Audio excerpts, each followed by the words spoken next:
Hello students. तो आज हमारा जो नेक्स्ट टॉपिक है वो है मैग्नेटिक फ्लक्स।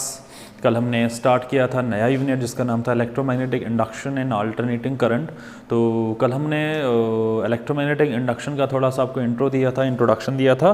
तो आज जो हम पढ़ेंगे वो हमारे पास है मैग्नेटिक फ्लक्स। ठीक है, मैंने आपको कल भी बताया था कि मैग्नेटिक फ्लक्स क्या होता है, तो आज हम उसको डिटेल में पढ़ेंगे जो कि इम्पॉर्टेंट है।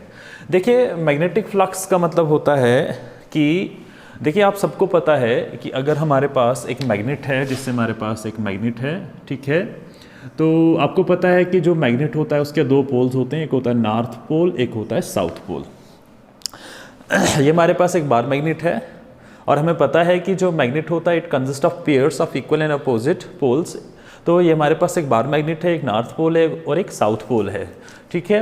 और हमें पता है कि ये जो मैग्नेट है इसके बाहर से एक मैग्नेटिक फील्ड होता है, मतलब इस मैग्नेट के बाहर से एक स्पेस होती है। अगर हम उस स्पेस में किसी दूसरे मैग्नेट को प्लेस करते हैं तो उस मैग्नेट के ऊपर या तो फोर्स ऑफ अट्रैक्शन लगेगा या तो रिपल्शन लगेगा, डिपेंड करेगा कि क्या आपके पास लाइक पोल्स हैं या अनलाइक पोल्स हैं, ठीक है।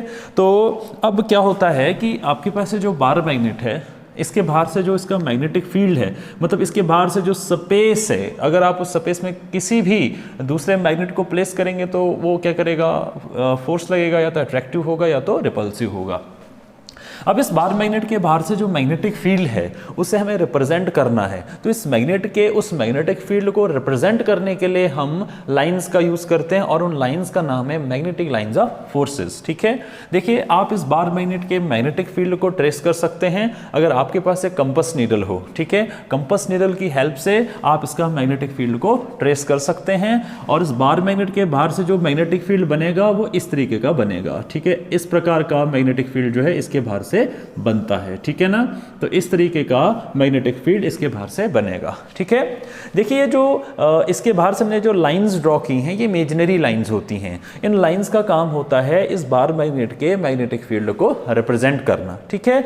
मतलब जहां पे ये लाइंस क्राउडेड होती हैं उसका मतलब वहां पर इस मैग्नेट का जो मैग्नेटिक फील्ड होगा वो स्ट्रॉन्गर होगा, और जहां पर ये लाइंस दूर दूर होंगी, फार अवे होंगी, इसका मतलब उन जगहों पर इस मैग्नेट का जो मैग्नेटिक फील्ड होगा वो वीकर होगा, ठीक है। अब बात रहती है मैग्नेटिक फ्लक्स की। तो मैग्नेटिक फ्लक्स क्या होता है?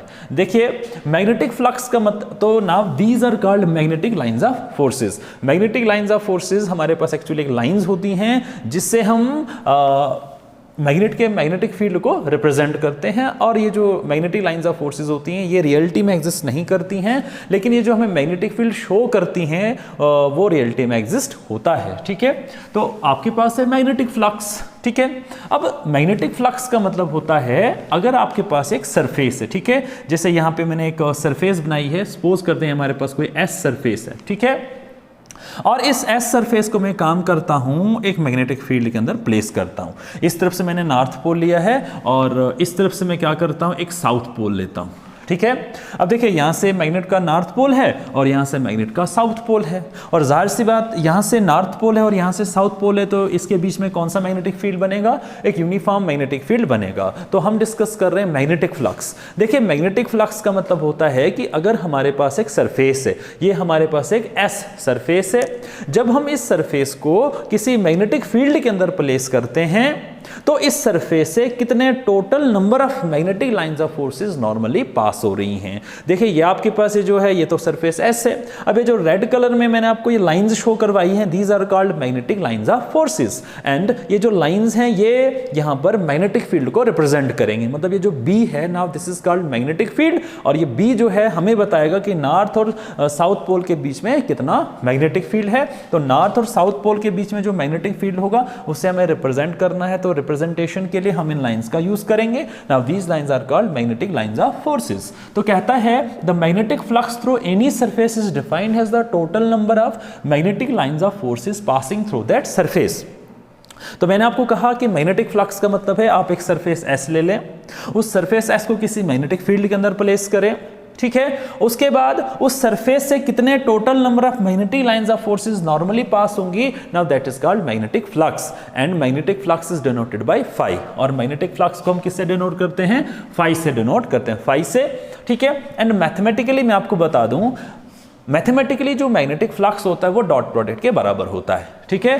The magnetic flux phi is defined as the dot product. देखिए आपके पास एक सरफेस एस है, आपने क्या किया, इस सरफेस एस को एक मैग्नेटिक फील्ड के अंदर प्लेस कर दिया, उसके बाद इस सरफेस से कितने magnetic lines of forces normally pass होती हैं, now that is called magnetic flux. अब मैग्नेटिक फ्लक्स को मैथमेटिकली भी बताना पड़ेगा, तो मैग्नेटिक फ्लक्स जो है वो डॉट प्रोडक्ट के बराबर होता है।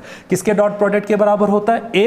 एक तो यहां पर मैग्नेटिक फील्ड कितना है उसके डॉट प्रोडक्ट के बराबर, और इस पूरी सरफेस एस का हम एक एरिया एलिमेंट कंसीडर करते हैं, ठीक है। मानते हैं हमारे पास एक एरिया एलिमेंट है, ठीक है, और ये जो यूनिट वेक्टर n है ये इसका एरिया वेक्टर है, ठीक है ना। तो जो मैग्नेटिक फ्लक्स होता है उसको हम डिनोट करते हैं फाई से, and it is equal to the dot product. किसका dot product? Magnetic field B, यहां पर कितना मैग्नेटिक फील्ड है उसके डॉट प्रोडक्ट उसके, और यहां पर जो आपके पास जो एरिया वेक्टर है उसके डॉट प्रोडक्ट के बराबर लिया जाता है, ठीक है। अब यहां पे जो एरिया वेक्टर होगा ये तो परपेंडिकुलर होगा, नॉर्मल होगा सरफेस के ऊपर और बाहर की तरफ होगा। इसका मतलब जो मैग्नेटिक फ्लक्स होगा इस यहां पे जो मैग्नेटिक फ्लक्स होगा वो एक्चुअली डॉट प्रोडक्ट के बराबर होगा। एक तो यहां पर मैग्नेटिक फील्ड कितना है और यहां पर जो आपके पास एरिया वेक्टर होगा उसके डॉट प्रोडक्ट के बराबर होगा।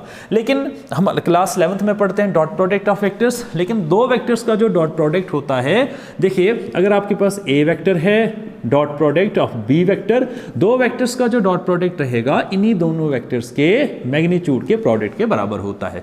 मतलब ए वेक्टर का जो मैग्नीट्यूड होगा आप लिखेंगे, फिर बी वेक्टर का जो मैग्नीट्यूड होगा वो भी आप लिखेंगे। मतलब इन दो वेक्टर्स का जो डॉट प्रोडक्ट होगा इन्हीं दोनों वेक्टर्स के मैग्नीट्यूड के प्रोडक्ट के बराबर होता है, और साथ में इनके बीच में एंगल लिया जाता है कॉस थीटा, ठीक है ना। इसका मतलब जो मैग्नेटिक फ्लक्स होगा यहां पर वो डॉट प्रोडक्ट के बराबर होगा। एक तो यहां मैग्नेटिक फील्ड कितना है और यहां पर जो एरिया वेक्टर होगा उसके डॉट प्रोडक्ट के बराबर, ठीक है। तो ये दोनों वेक्टर्स हैं, तो इन दोनों वेक्टर्स का डॉट प्रोडक्ट इन्हीं दोनों वेक्टर्स के मैग्नीट्यूड के प्रोडक्ट के बराबर लिया जाएगा, और इनके बीच में एंगल होगा आपके पास कॉस थीटा, ठीक है ना। उसके बाद ये जो थीटा है, where theta is the angle between B and A, ठीक है ना। अब यहां पर जो ये है ये तो मैग्नेटिक फील्ड है, अब ये जो थीटा ये एंगल होगा, किसके बीच में एंगल होगा? एक तो यहां पर मैग्नेटिक फील्ड कितना है उसके बीच में, और यहां पर आपके पास जो एरिया वेक्टर होगा इसके बीच में जो एंगल बनेगा ना, theta is the angle between magnetic field vector B and area vector. तो अगर हमारे पास कॉइल है, ठीक है, और उस कॉइल के बहुत ज्यादा नंबर ऑफ टर्न्स है, बहुत ज्यादा नंबर ऑफ टर्न्स है, मास हम सपोज करते हैं कि उस कॉइल में नंबर ऑफ टर्न्स है, n टर्न्स है। कहता है कि अगर हमारे पास एक कॉइल है, ठीक है, उस कॉइल के n टर्न्स हैं, बहुत ज्यादा नंबर ऑफ टर्न्स हैं, तो उस टाइम पर उस कॉइल का टोटल फ्लक्स कितना होगा? भाई टोटल फ्लक्स कितना होगा? अगर हमारे पास सपोज हमारे पास एक कॉइल है, इसका सिंगल, अभी ये सिंगल टर्न है, अगर हमारे पास ये ऐसे कॉइल है, अगर इसके कितने नंबर ऑफ टर्न्स है? 1 है। अगर इस टाइम पर इसका मैग्नेटिक फ्लक्स होगा इतना, तो फिर जब इस कॉइल के नंबर ऑफ टर्न्स होंगे तो हम क्या करेंगे? मल्टीप्लाई कर देंगे। तो phi is equal to n, where n is the number of turns in the coil and b dot is the dot product, ठीक है। उसके बाद कुछ स्पेशल केसेस होते हैं। कहता है if the magnetic field is normal to the surface. देखिए अगर यहां पे हम देखें, अगर यहां पर हम देखें, कहता है कि अगर ये जो मैग्नेटिक फील्ड, देखिए ये तो आपके पास एक सरफेस है, ठीक है ना, और अगर मैग्नेटिक फील्ड इस सरफेस के ऊपर नॉर्मल होगा, ठीक है, और साथ में यहां पर जो एरिया वेक्टर होगा, देखिए एरिया वेक्टर भी नॉर्मल होगा, परपेंडिकुलर होगा। अगर हम यहां देखें तो मैग्नेटिक फील्ड वेक्टर बी और इस एरिया वेक्टर के बीच में एंगल कितना होगा? 0, क्योंकि दोनों की डायरेक्शन होगी सेम। पहला केस कहता है कि अगर मैग्नेटिक फील्ड सरफेस के ऊपर नॉर्मल होगा तो उस केस में मैग्नेटिक फील्ड B और एरिया वेक्टर के बीच में जो एंगल होगा वो 0 होगा, ठीक है ना। तो हम देख रहे हैं यहां पे B और N के बीच में, एरिया वेक्टर के बीच में एंगल है 0, तो देखेंगे उस टाइम पर मैग्नेटिक फ्लक्स जो है वो कितना होगा। Now according to the definition of magnetic flux, now magnetic flux is defined as the dot product of magnetic field at that point and area vector, okay. Now the dot product of two vectors is equals to the product of magnitude of two vectors and cos theta of smaller angle between them, okay. But our angle is 0 degree, so cos 0. Now cos 0 होता है 1, तो इस case में जो magnetic field होगा वो maximum होगा। देखिए अगर आपके पास कोई सरफेस है और अगर यहाँ पे आपके पास सरफेस है और ये सरफेस इस मैग्नेटिक फील्ड के साथ नॉर्मल है, तो उस केस में जो मैग्नेटिक फील्ड होगा वो मैक्सिमम होगा। सेकंड केस आपके पास है, if the magnetic field is touching the surface tangentially. देखिए ये वाला डायग्राम है, अगर आपके पास एक सरफेस है, या आपके पास एक सरफेस है और यहाँ पर अगर मैग्नेटिक फील्ड इस सरफेस को टेंजेंटली टच कर रहा है तो उस केस में कितना मैग्नेटिक फील्ड होगा। नाउ ये आपके पास सरफेस है तो इसका एरिया वेक्टर परपेंडिकुलर होगा। अगर आप देखें तो एरिया वेक्टर n और b के बीच में जो एंगल बनेगा वो 90 डिग्री बनेगा, ठीक है। तो हमारा एंगल आ जाएगा 90 डिग्री। तो उस केस में कितना मैग्नेटिक फ्लक्स होगा, तो देखिए आपके पास ये डेफिनेशन है ना, B A cos 90, because cos 90 होता है 0, तो इस केस में जो मैग्नेटिक फ्लक्स होगा वो 0 होगा, ठीक है ना। उसके बाद मैग्नेटिक फ्लक्स का जो ऐसा यूनिट होता है वो वेबर होता है, ठीक है ना। मतलब जो मैग्नेटिक फ्लक्स है उसका जो इंटरनेशनल सिस्टम ऑफ यूनिट है वो वेबर है। हमें पता है we know phi is equal to B A cos theta from definition no, phi हम आपके पास बी ए कॉस थीटा, ठीक है। अगर हम सपोज हम एक्चुअली डिफाइन करें एक वेबर को, तो नाउ अगर हम मानते हैं कि बी तो मैग्नेटिक फील्ड है, अगर हम मानते हैं कि यहाँ पर जो मैग्नेटिक फील्ड है वो 1 टेस्ला है और ए एरिया लेंथ इनटू ब्रेड्थ तो 1 मीटर स्क्वायर है और थीटा मतलब एंगल जो है 0, क्योंकि जब 0 आपके पास एंगल होगा तब आपका मैग्नेटिक फील्ड होगा मैक्सिमम। तो उस केस में फाई कितना होगा ना, बी आपके पास 1, ए आपके पास 1, cos 0 1 होता है ना। उस टाइम पर मैग्नेटिक फ्लक्स होगा 1 वेबर। हम कह सकते हैं Hence magnetic flux is said to be 1 weber. हम कह सकते हैं जो मैग्नेटिक फ्लक्स है वो 1 वेबर है। कब? जब एक टेस्ला का मैग्नेटिक फील्ड इस कॉइल के साथ लिंक्ड होगा, जब इस कॉइल का एरिया होगा 1 मीटर स्क्वायर, ठीक है। लेकिन ये ऐसा होना चाहिए कि आपके पास जो सरफेस है, मतलब जो आपके पास जो एरिया है वो परपेंडिकुलर होना चाहिए मैग्नेटिक फील्ड के साथ, ठीक है ना। देखिए हम कह सकते हैं जो मैग्नेटिक फ्लक्स है वो 1 वेबर का मैग्नेटिक फ्लक्स जो है इस एरिया के साथ लिंक्ड है। जब इस एरिया का जो एरिया होगा वो 1 मीटर स्क्वायर होगा, लेकिन ये जो मैग्नेटिक फील्ड है ये इस एरिया के ऊपर क्या बनाना चाहिए, 90 डिग्री, ओके। उसके बाद जो मैग्नेटिक फ्लक्स होता है एक्चुअली वो स्केलर क्वांटिटी है एंड इसका जो डायमेंशनल फॉर्मूला होता है m की पावर 1, l की पावर 2, t की पावर -2, a की power -1। Now m for mass, l for length, t for time, a for current, ठीक है। लेकिन इसका डायमेंशनल फॉर्मूला हमने जो डिराइव किया कहां से आया, देखिए आपके पास एक टॉपिक रहता है उसमें आता है force acting on moving charge placed in. देखिए ये जो आपके पास एक्सप्रेशन है यहाँ पे, ये कहाँ से आया है, यह आया है force acting on moving charge placed in magnetic field. एक हमारे पास एक टॉपिक रहता है, वहाँ से ये एक्सप्रेशन हमने लिया हुआ है। तो यहाँ से हम इसका डायमेंशनल फॉर्मूले को डिराइव कर सकते हैं। देखिए F आपके पास रहेगा फोर्स, Q आपके पास रहेगा चार्ज, V आपके पास रहेगा वेलोसिटी, B हो गया मैग्नेटिक फील्ड, साइन थीटा हो गया एंगल। लेकिन हमें तो B का, क्योंकि यहां पे अगर हम